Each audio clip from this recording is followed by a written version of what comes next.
نفس أو فساد في الأرض فكأنما قتل الناس جميعا۔ السلام علیکم ورحمۃ اللہ وبرکاتہ۔ ناظرین، میں آپ کا میزبان فاروق عمری پھر آپ کی خدمت میں حاضر ہوا ہوں، وہی آپ کا پسندیدہ پروگرام لے کر کے جس کو آپ بڑی بے چینی سے دیکھنا چاہتے ہیں، آتنکواد کا ورودھ۔ اور اس موضوع کی وضاحت کے لیے، اس پر تفصیلی روشنی ڈالنے کے لیے ہمارے سامنے آج بھی وہی معزز مہمان فضیلت الشیخ عبدالحسیب مدنی حفظہ اللہ تشریف فرمائے۔ ہم شیخ محترم کا استقبال کرتے ہیں۔ السلام علیکم ورحمۃ اللہ وبرکاتہ۔ وعلیکم السلام ورحمۃ اللہ وبرکاتہ۔ جزاکم اللہ خیر۔ ناظرین، اس اہم پروگرام میں، جس پروگرام میں آپ ماشاءاللہ بہت ہی دلچسپی کے ساتھ سماعت کر رہے ہیں، حاضر ہیں، آپ تمام کا بھی ہم پرتپاک استقبال کرتے ہیں۔ یقیناً ہم کو بھی اور آپ کو بھی شیخ محترم سے اس موضوع پر بڑی تفصیلی معلومات فراہم ہو رہی ہے، اور دہشت گردی سے متعلق آج جو ایک بڑا ہوا بنا کے رکھا گیا ہے کہ اسلام کا، مسلمانوں کا دہشت گردی سے تعلق ہے، لیکن ابھی شیخ محترم نے جو مثالیں دیں، جو وضاحت فرمائی، اس سے یہ ساری گتھیاں سلجھ رہی ہیں، کھل کر سامنے آ رہی ہیں۔ اگر انصاف کے ساتھ انسان دیکھے گا، انصاف کے ساتھ مطالعہ کرے گا، یہ بات کھل کر آ جائے گی کہ اسلام کا، مسلمانوں کا دہشت گردی سے کوئی تعلق نہیں ہے۔ میں پھر شیخ محترم کی طرف پلٹتا ہوں اور شیخ محترم سے یہ چاہتا ہوں کہ جو باتیں آپ کی ادھوری رہ گئی تھیں، آپ جو تعلیمات واضح کر رہے تھے جنگوں کے تعلق سے، جہاد کے تعلق سے، کہ جو تعداد کم ہوئی اس کے پیچھے کیا راز تھا، کیا اسباب تھے، جیسے کہ آپ نے ایک بات پچھلی نشست میں بتائی ہے، آگے اور کچھ چیزیں ہیں تو واضح کریں۔ اور میں چاہتا ہوں کہ اگر کچھ مثالیں بھی ہیں، جیسے کہ آپ نے پچھلی نشست کی مثال دی تھی، ایسی کچھ مثالیں دیں تاکہ اور اچھی طرح سے بات کھل کر ہمارے سامنے آ جائے، ناظرین کے سامنے آ جائے، کیونکہ ناظرین ہمارے بڑی دلچسپی سے سن رہے ہیں آپ کی باتوں کو۔ بسم اللہ الرحمن الرحیم۔ گزشتہ ایپیسوڈ میں ہم نے بات رکھی تھی کہ اسلام نے جنگ کو اخلاق سے جوڑا ہے۔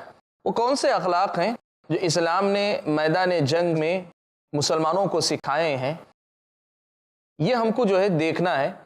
میں کوشش کروں گا آپ کے سامنے کہ کچھ چنندہ، کچھ منتخب پہلو آپ کے سامنے رکھوں، کچھ ہدایات جو اسلامی شریعت نے جنگ سے متعلق ہمیں دی ہیں، مسلمانوں کو دی ہیں، میں ان کی کچھ مثالیں آپ کے سامنے پیش کرتا ہوں جن سے آپ کو اس مسئلے کو سمجھنے میں بڑی مدد ملے گی۔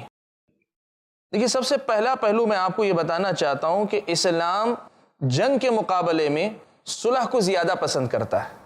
صلح کو، جنگ کے مقابلے میں صلح کو زیادہ پسند کرتا ہے۔ یعنی اسلام کے جو مقاصد ہیں، جہاد کے جو مقاصد ہیں، وہ اگر بغیر لڑے حاصل ہو سکتے ہیں تو اسلامی شریعت یہ کہتی ہے کہ تمہارے لیے لڑنا درست نہیں۔ اللہ نے فرمایا، اعوذ باللہ من الشیطان الرجیم، وَإِن جَنَحُوا لِلسِّلْمِ فَاجْنَحْ لَهَا وَتَوَكَّلْ عَلَى اللَّهِ۔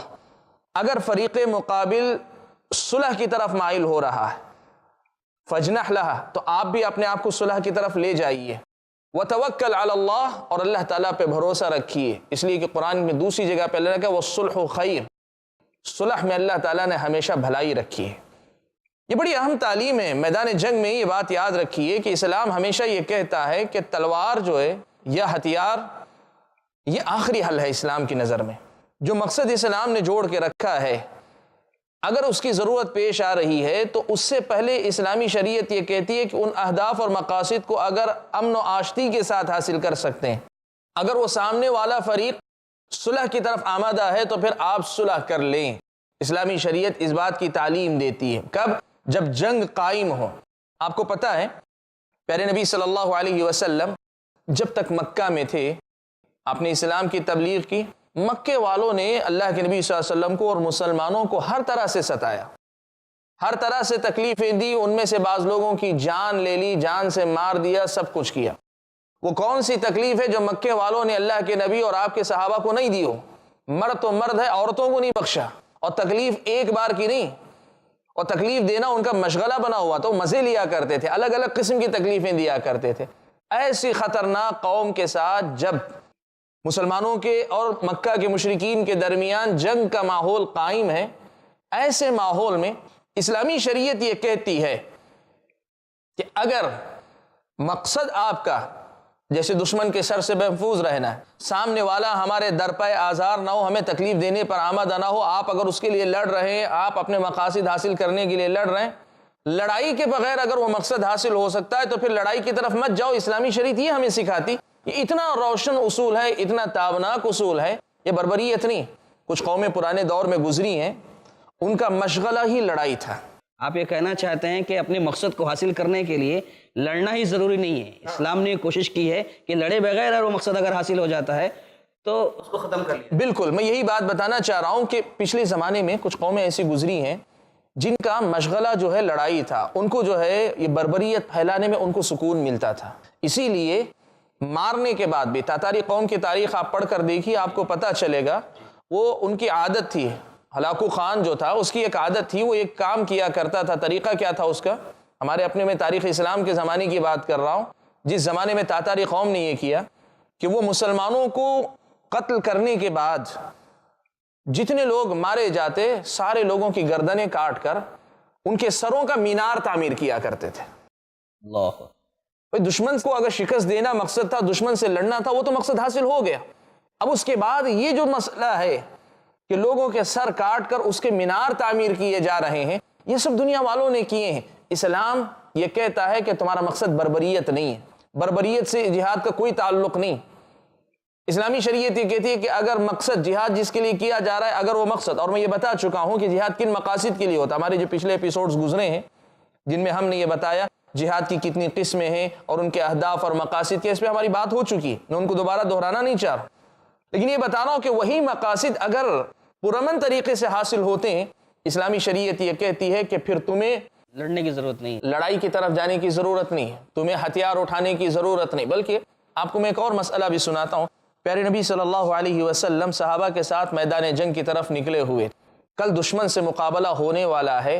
آج اللہ کے نبی صلی اللہ علیہ وسلم اپنے صحابہ کو ایک نصیحت کرتے ہیں، جنگ کے لیے نکل چکے ہیں، اور میدان جنگ میں جاتے ہوئے اللہ کے نبی صلی اللہ علیہ وسلم اپنے صحابہ کو ایک نصیحت کرتے ہیں۔ اور دیکھیے بڑی پیاری حدیث اللہ کے نبی صلی اللہ علیہ وسلم کی۔ اللہ کے نبی صلی اللہ علیہ وسلم نے فرمایا لا تتمنوا لقاء العدو فاذا لقيتم فاثبتوا۔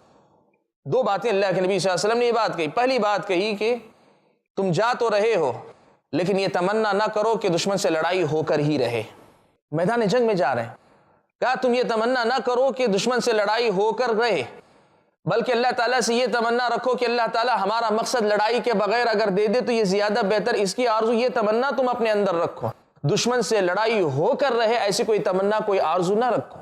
اور اتنا ہی نہیں، ہاں اگر ایسی نوبت آتی ہے کہ دشمن سے سامنا ہو جاتا ہے، پھر اسلام یہ کہتا ہے کہ پھر جم کے لڑو، اور اللہ کے نبی نے اسی پہلو کو واضح کرنے کے لیے حدیث کے اگلے ٹکڑے میں کہا کہ وَاعْلَمُوا أَنَّ الْجَنَّةَ تَحْتَ ظِلَالِ السُّيُوفِ، تم لوگ جان لو کہ جنت اللہ تعالیٰ نے تلواروں کے سائے میں رکھی ہے۔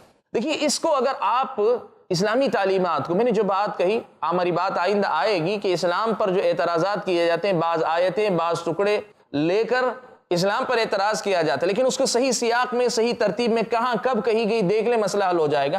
دیکھیں اللہ کے نبی نے کیا کہا، جنت تلواروں کے سائے میں ہے، لیکن یہ کب؟ جب دشمن سے سامنا کرنے پہ آپ مجبور ہو جائیں۔ اس لیے کہ اسلام یہ نہیں کہتا کہ میدان جنگ میں جا کر تم اپنے آپ کو ہاتھ باندھ کر دشمن کے سامنے پیش کر دو، بات میدان کی ہے تو پھر جم کے لڑو، پھر جم کے لڑو اور بالکل اپنے آپ کو دشمن کے سامنے ڈٹ کر مقابلہ کرنے پہ آمادہ کر لو۔ لیکن اس سے پہلے جب تک لڑائی کی نوبت نہ آ جائے، اسلام کہتا ہے لا تتمنوا لقاء العدو، دشمن سے تمہارا سامنا ہو کر ہی رہے ایسی کوئی تمنا اور آرزو نہ کرو، ایسی کوئی دعا نہ کیا کرو۔ یہ اللہ کے نبی صلی اللہ علیہ وسلم نے بات سکھائی۔ تو جو پہلی تعلیم میں نے آج آپ کے سامنے رکھی ہے وہ یہ تعلیم ہے کہ اسلام جنگ کو جہاں تک ہو سکے ٹالنے کی بات کرتا ہے۔ اسلام یہ کہتا ہے کہ تم اپنے آپ کو جنگ سے دور رکھو جہاں تک ہو سکے۔ ہاں اگر جو مقاصد ہیں ہمارے، ان مقاصد کے حصول میں کوئی رکاوٹ آ رہی ہے، کوئی دشمن ہے، اس کے نقصان کا ہمیں ڈر ہے کہ وہ ہمارا کچھ نقصان کرے گا اور کل پلٹ کے حملہ کرے گا، ہم آگے جا کر اس سے لڑنا چاہتے ہیں، اسلامی شریعت کہتی ہے کہ اگر بغیر لڑائی کے یہ مقصد حاصل ہو سکتا ہے تو تم اس مقصد کو حاصل کرنے کی کوشش کرو بغیر لڑائی کے۔ یہ ایک ایسی تعلیم ہے جو دنیا کے سامنے آنے چاہیے۔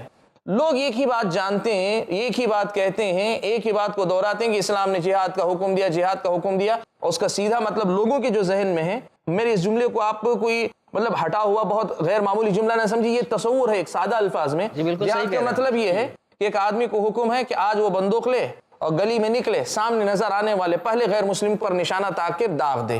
یہ جہاد نہیں ہے، اور اسلام میں ایسی کوئی بات نہیں۔ یہاں دیکھیں میدان جنگ میں نکل چکے، میدان میں لڑنے کے لیے جا رہے، وہاں بھی یہ تعلیم دے رہے ہیں کہ دشمن سے تمہارا مقابلہ ہو کر رہے، ایسی کوئی تمنا اور آرزو تم مت کرو۔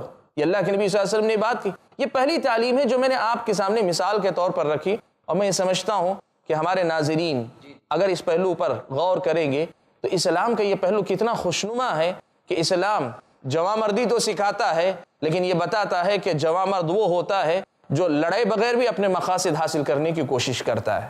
ناظرین ماشاءاللہ بڑی عمدہ اور بہترین باتیں ہمارے سامنے آئی ہیں، جیسے کہ ہمارا وہ اہم سوال اس کو آپ ذہن میں رکھیں کہ اسلامی جو جنگیں لڑی گئیں چھوٹی بڑی سب ملا کر کے، اس میں مارے جانے والے 1000 سے کچھ زائد تھے، اور اس کے کچھ وجوہات آپ بتا رہے تھے، جیسے کہ آپ نے سماعت کیا کہ شیخ محترم نے واضح کیا کہ اسلام کی یہ خوبی ہے کہ جنگوں کے اندر انہوں نے اخلاق کو جوڑا، اور پھر یہ بھی تعلیم بتائی گئی کہ صلح کی طرف مائل کرنے کی کوشش کی گئی ہے کہ لڑے بغیر لڑائی کیے اگر مسئلہ حل ہو جاتا ہے، مقصد آپ کا حاصل ہو جاتا ہے۔ تو اسلام کی یہ تعلیم ہے کہ لڑنے کی ضرورت نہیں ہے، اس سے ہمیں واضح ہو رہا ہے، اور بہت ہی اچھی طرح واضح ہو رہا ہے، اور میں سمجھتا ہوں آپ کو بھی دلائل فراہم ہو رہے ہیں تاکہ اگر ایسا موقع آئے تو آپ بھی ان ساری مثالوں کو لوگوں کے سامنے بیان کر سکیں کہ اسلام کا، مسلمانوں کا آتنکواد سے کوئی تعلق نہیں ہے، یہی ہم آتنکواد کا آپ کے سامنے ویروਧ کر رہے ہیں، اور دنیا والوں کو بتائیں، پتہ چلنا چاہیے، اور ان حقیقتوں کو واضح کریں، جن باریکیوں کو، جن حقیقتوں کو ہمارے شیخ محترم واضح کر رہے ہیں۔ شیخ محترم اللہ آپ کو جزائے خیر دے، بڑی ہی عمدہ اور بہترین باتیں ہو رہی ہیں۔ ہم چاہ رہے ہیں کہ اس سلسلے کی مزید باتیں اور آپ سے سنیں، لیکن چونکہ وقت ہو چکا ہے ایک بریک کا، بریک کے بعد ہم دوبارہ ملاقات کرتے ہیں۔ ناظرین بنے رہیں، جڑے رہیں ہمارے ساتھ، انشاءاللہ ہم پھر بریک کے بعد شیخ سے ملاقات کریں گے اور استفادہ کریں گے۔ تب تک کے لیے رخصت چاہتے ہیں۔ السلام علیکم ورحمۃ اللہ وبرکاتہ۔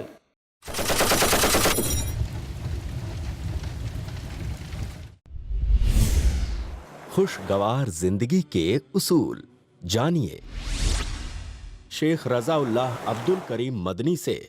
آج کی ٹینشن بھری زندگی میں اپنے آپ کو خوش رکھنے کے اسلامی اصول، ہر بدھ رات 8:30 بجے صرف i+ TV پر۔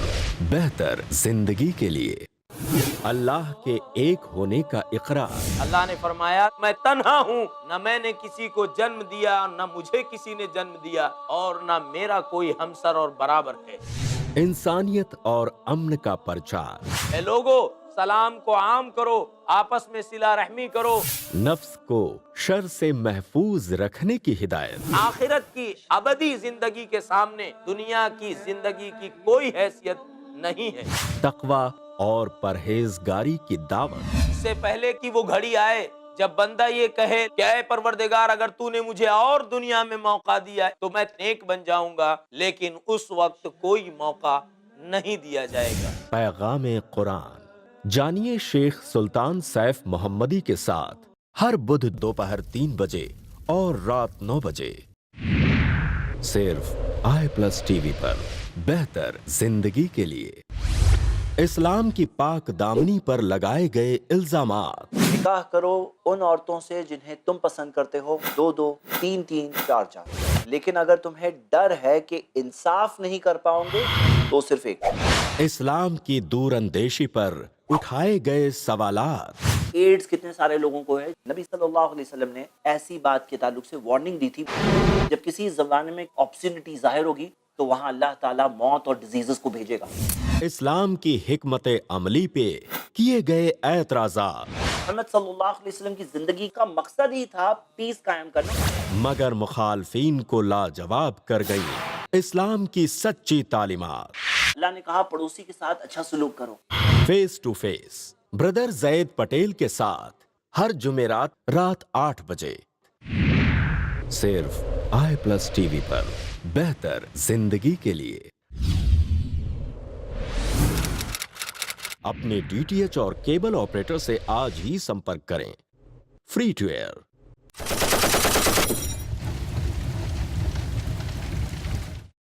السلام علیکم ورحمۃ اللہ وبرکاتہ۔ ناظرین، ہم وقفے کے بعد پھر سے آپ کے سامنے حاضر ہیں۔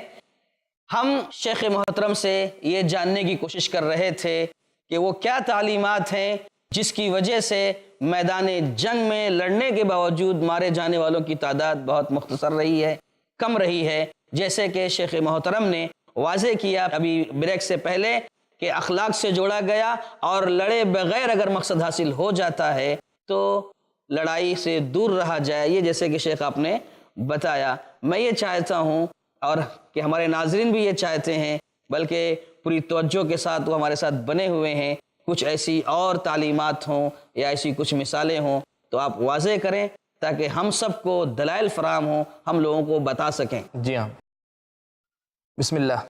پیارے نبی صلی اللہ علیہ وسلم سے میدان جنگ سے متعلق جو مختلف ہدایات ہمیں ملتی ہیں، ان میں سے ایک اور ہدایت میں آپ کے سامنے نقل کرتا ہوں۔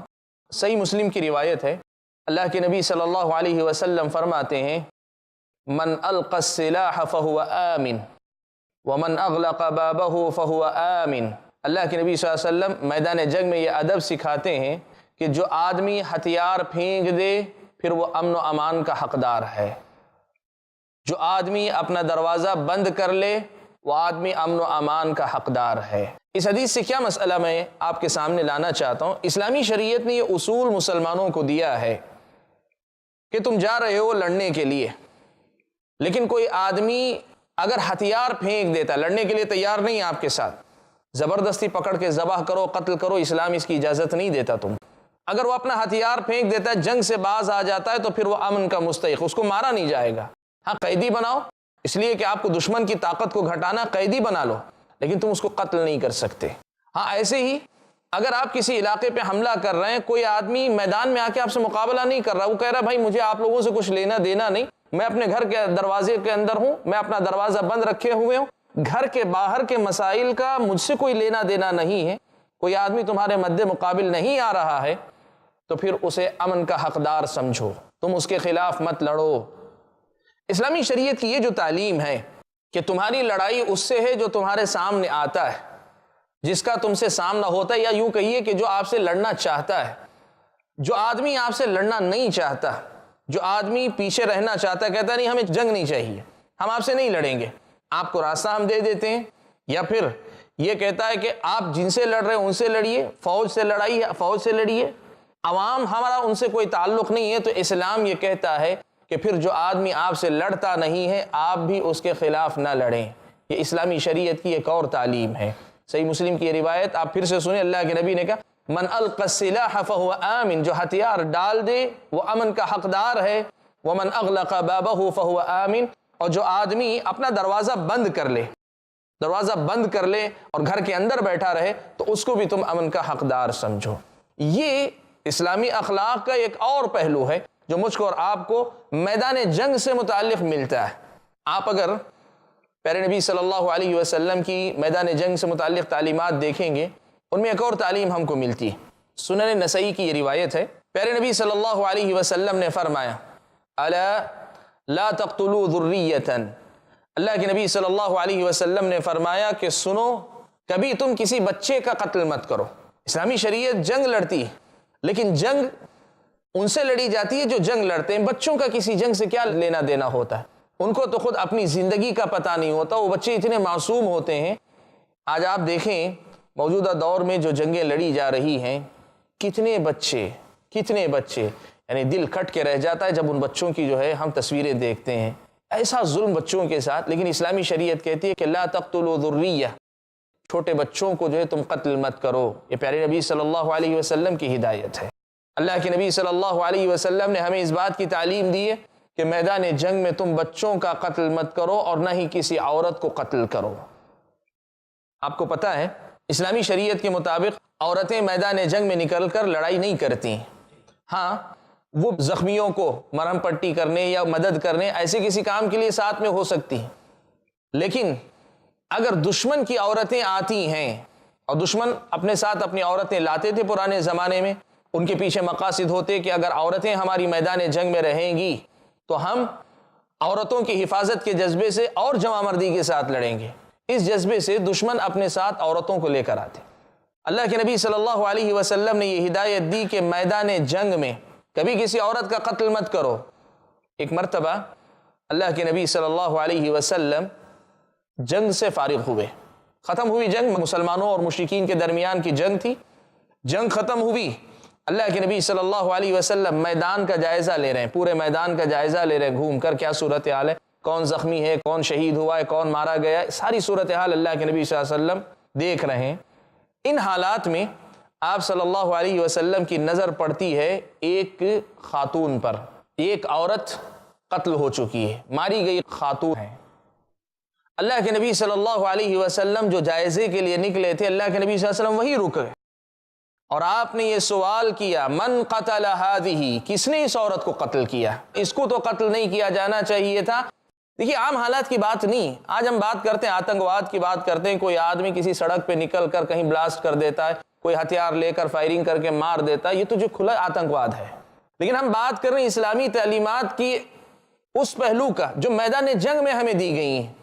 آپ اس مسئلے کو سمجھیں کہ اسلامی شریعت کی نظر میں عام آدمی تو عام آدمی کی بات ہے، میدان جنگ میں بھی کسی عورت کو قتل کرنا درست نہیں۔ اللہ کے نبی صلی اللہ علیہ وسلم نے اتنی تاکید کی، اتنی سختی کے ساتھ، اور پھر اس کے بعد اللہ کے نبی صلی اللہ علیہ وسلم نے اپنی برات کا اعلان کیا، کہا کہ میرا اس قتل سے کوئی لینا دینا نہیں، یعنی میں اس قتل سے راضی نہیں ہوں۔ اسلامی شریعت کی یہ جو تعلیمات ہیں، یہ مجھ کو اور آپ کو بتاتی ہیں کہ اسلام میدان جنگ میں کن اخلاق کا پابند کرتا ہے۔ اتنا ہی نہیں، آپ کو ایک اور حدیث سناتا ہوں۔ پیارے نبی صلی اللہ علیہ وسلم نے بیان فرمایا، صحیح مسلم کی روایت ہے یہ بھی، اللہ کے نبی صلی اللہ علیہ وسلم نے فرمایا، لا تغلوا ولا تغدروا، اللہ کے نبی نے کہا لا تغلوا، اگر میدان جنگ میں فتح ہو جاتی ہے، مال غنیمت ملتا ہے تو مال غنیمت میں چوری مت کرو۔ تم جنگی ہو، تم جنگ لڑنے والے فوجی ہو، تمہارا جو حصہ ہو سکتا ہے وہ باقاعدہ ملے گا، لیکن حصہ تقسیم ہونے سے پہلے مال کے لالچ میں مال چوری مت کیا کرو۔ دوسری چیز، لا تغدروا، اگر دشمن کے ساتھ کوئی معاہدہ تمہارا ہوا ہے تو پھر اس کی خلاف ورزی مت کرو۔ آپ کو ایک چیز بتاؤں، بڑے پتے کی بات اور بڑی دلچسپ بات، جنگوں کے درمیان جنگ بندی کا ایک معاہدہ ہوتا ہے وقتی طور پر، بھئی اتنی مدت کے لیے ہم دونوں ایک دوسرے پہ حملہ نہیں کریں گے، فیصلہ نہیں ہے، جنگ کا فیصلہ بھی نہیں ہوا ہے، جنگ بندی کے لیے ایک مدت طے کی جاتی ہے کہ اتنی مدت میں ہم لوگ جو ایک دوسرے سے نہیں لڑیں گے، لیکن پھر اس کے بعد دو طرفہ الزامات شروع ہوتے ہیں کہ فلاں نے جنگ بندی کی مخالفت کی، فلاں نے جنگ بندی کی مخالفت کی، معاہدہ تو کر لیا لیکن موقع دیکھ کر پھر بھی نقصان پہنچا ہے۔ آج یہ ماحول ہے۔ اسلام مسلمانوں کو یہ سکھاتا ہے لا تغدروا، اگر تمہارا کسی سے معاہدہ ہوا ہے تو پھر تم پر اس کی وفاداری لازمی ہے، اس کی پابندی لازمی، تم اس عہد کے خلاف نہیں جا سکتے۔ اگر جنگ بندی کی ہے تو پوری طرح سے پابندی کرو، پوری طرح سے پابندی کرو۔ اور ایک اور حکم جو حدیث میں اللہ کے نبی صلی اللہ علیہ وسلم نے دیا، اسی حدیث میں کہا اگر جنگ ختم ہو جاتی ہے اور جنگ ختم ہونے کے بعد تم یہ دیکھتے ہو کہ لوگ مرے پڑے ہیں، تو یہ بھی نہیں کہ اپنی بھڑاس نکالنے کے لیے، اپنے دل کا غصہ نکالنے کے لیے تم لاش کا مسئلہ کرو۔ مسئلہ کہتے ہیں لاش کو بگاڑ دینا۔ مثال کے طور پر کان کاٹ لیے، ناک کاٹ لیے، ہونٹ کاٹ لیے، یا پھر آنکھیں پھوڑ دیں، یا پھر ہاتھ کاٹ دیے، پیر کاٹ دیے، کچھ ایسے، لاش کو چیر پھاڑ دیا، کچھ ایسے کہ ایک طرح سے کہیے کہ اپنا غصہ نکالنے والی بات، کہ اپنا غصہ نکالنے والی کوئی بات، غصہ نکالنے والا کوئی کام تم مت کرو۔ لاشوں کو بگاڑنے کا طریقہ یہ تمہارا طریقہ نہیں ہے۔ آپ بتائیں، جس اسلام نے میدان جنگ کے اندر اتنی باریک باریک باتوں کی تعلیم دی ہے، اس اسلام کو آتنکواد سے جوڑا جائے، اور جس جہاد میں ان اصولوں کی پابندی کی جاتی ہے اس جہاد کو آتنکواد کہا جائے، پھر دنیا کا اس سے بڑا ظلم کیا ہو سکتا ہے؟ اللہ کے نبی صلی اللہ علیہ وسلم کی بات آخری جو اس حدیث میں، وہی بات اللہ کے نبی نے کہا وَلَا تَقْتُلُوا وَلِيدًا، کسی بچے کو قتل مت کرو، کسی بچے کو قتل مت کرو۔ اور میں یہ بات آپ کو دہرانا چاہوں گا، پیارے نبی صلی اللہ علیہ وسلم کا یہ بھی معمول تھا، صرف سامنے والے بچے ہی نہیں، خود مسلمانوں کی طرف سے بھی لڑنے کے لیے اگر کوئی جاتا، جب تک وہ بالغ مرد نہیں ہو جاتا، عمر کو پہنچ کر مرد نہیں بن جاتا پورا، تب تک میدان جنگ میں اللہ کے نبی صلی اللہ علیہ وسلم لے کے نہیں نکلا کرتے تھے۔ آج یہ بھی ایک مسئلہ ہے نا کہ نو عمر لڑکوں کو، کم عمر لڑکوں کو میدان میں لے جا کے جھونک دیا جاتا ہے۔ آپ یہ بات دیکھیں، اسلامی شریعت یہ کہتی ہے کہ جو بچے ہیں، جو بالغ نہیں، ایسے بچوں کو باہر لے جانا بھی اسلامی شریعت کی نظر میں درست نہیں، اللہ کے نبی صلی اللہ علیہ وسلم منع کر دیا کرتے تھے۔ تو اسلامی شریعت کی اگر ہم تعلیمات دیکھتے جائیں، اسلام نے میدان جنگ میں کن کن باتوں کا ہم کو پابند کیا، یقین مانیں اتنی تعلیمات ہیں کہ وہ تعلیمات اخلاقیات کا ایک ایسا باب ہمارے سامنے کھولتی ہیں جو میدان جنگ سے متعلق ہے، اور اگر آدمی اس کی پابندی کر لے نا، اگر پابندی کر لے تو پھر آتنکواد تو دور کی بات ہے، ایک آدمی دوسرے آدمی پہ ہلکا سا ظلم بھی نہیں دیکھے دنیا کے اندر۔ جزاک اللہ شیخ، ماشاءاللہ بہت ہی اچھی اور عمدہ مثالیں آپ نے فراہم کی ہیں، اور یقیناً میں یہ سمجھتا ہوں کہ ہمارے ناظرین کو ہماری ساری باتیں کھل کر سامنے آئی ہوں گی کہ اسلام اور مسلمانوں کا تعلق دہشت گردی سے نہیں ہے۔ جیسے کہ ناظرین آپ نے سماعت کیا کہ شیخ محترم نے ابھی ایک بات اور واضح فرمائی کہ اگر کوئی اپنے آپ کو سلنڈر کر دیتا ہے، اپنے آپ کو ہٹا لیتا ہے کہ میرا اس سے کوئی تعلق نہیں ہے، اس پر وار نہ کیا جائے۔ اسی طریقے سے معصوم بچوں پر حملہ نہ کیا جائے، خواتین پر حملہ نہ کیا جائے، ایسی بہت ساری عمدہ تعلیمات جو اسلام کی ہیں ہمارے سامنے آئیں۔ ایک سوال اس میں اٹھ رہا ہے، لیکن ہم انشاءاللہ چاہتے ہیں کہ اگلی نشست میں سوال کریں گے، کیونکہ وقت ہمارے پاس اب نہیں ہے۔ ناظرین، شیخ محترم نے بڑی ہی عمدہ باتیں بتائی ہیں، انشاءاللہ ہم اگلی نشست میں شیخ محترم سے مزید سوالات کریں گے اور سماعت کریں گے۔ تب تک کے لیے آپ سے رخصت چاہتے ہیں۔ السلام علیکم ورحمۃ اللہ وبرکاتہ۔ من أجل ذلك كتب